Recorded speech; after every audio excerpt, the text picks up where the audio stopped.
Ces deux rockstars de la paléontologie ont rempli un amphithéâtre d'urgentistes et de chirurgiens. L'un place le berceau de l'humanité à l'est de l'Afrique, l'autre à l'ouest. Leurs recherches font d'eux des rivaux, mais Yves Coppens et Michel Brunet parlent souvent de concert. Lorsque médecins et paléontologues se croisent, il est d'abord question de squelettes. On étudie la même chose avec ce qui reste.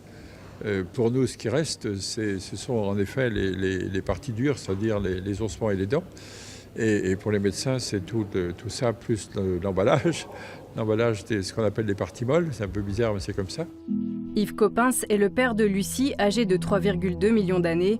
Michel Brunet, celui de Toumaï, vieux de 7 millions d'années. Ils sont nos plus vieux ancêtres et ont permis des découvertes fascinantes sur l'histoire de l'humanité. À l'image de ces deux scientifiques, les congrès de médecine accueillent de plus en plus souvent des personnalités extérieures au milieu médical. Donc le travail sur le terrain qui reste à faire est énorme, absolument énorme.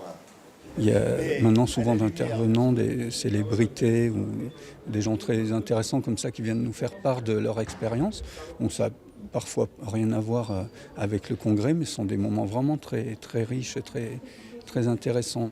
Entre deux conférences sur des thèmes pointus de traumatologie, scientifiques et médecins ont refait le monde. Ils se sont questionnés sur les grandes extinctions, moteurs de l'évolution de la vie sur Terre. Vous avez l'impression que la vie, à un moment donné, est en péril.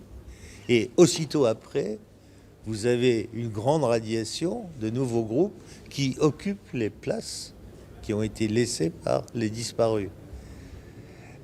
Donc il n'y a pas que des aspects négatifs. Cette vision purement scientifique et pessimiste du futur de l'espèce humaine, Michel Brunet aimerait l'éviter. Pour lui, il est essentiel de connaître le passé pour construire un avenir meilleur. Or, je raconte